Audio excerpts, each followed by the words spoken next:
భారతదేశంలో అతిపెద్ద వృత్తాకార రాతి లాబిరింత్ సోలాపూర్ ఆవిష్కరణ.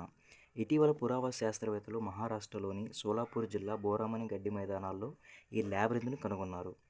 ఇది భారతదేశంలో ఇప్పటివరకు గుర్తించిన అతిపెద్ద వృత్తాకార రాతి లాబిరింత్. ఈ నిర్మాణం చిన్న రాతి బ్లాకులతో వలయాల రూపంలో నిర్మించబడింది. లాబిరింత్ వలయాల లోపలికి వెళ్లే కొద్దీ స్పైరల్ ఆకారంలో కేంద్రానికి చేరేలా రూపొందించబడ్డాయి.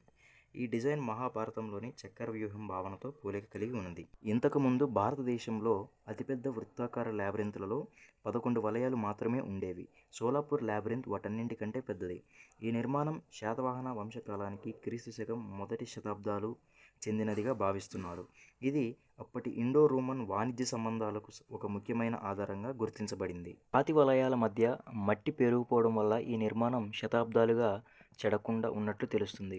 ఈ లాబిరింత్ డిజైన్ మెడిటేరియన్ మరియు రోమన్ కాల లాబిరింత్ నమూనాలతో పోలిక కలిగి ఉంది. ఇలాంటి మరిన్ని ఇన్ఫర్మేటివ్ వీడియోస్ కోసం మన ఛానల్ ఇప్పుడే సబ్స్క్రైబ్ చేసుకోండి. ఇంకా మీకు ఏమైనా డౌట్స్ ఉంటే కమెంట్ సెక్షన్ ద్వారా తెలియజేయండి.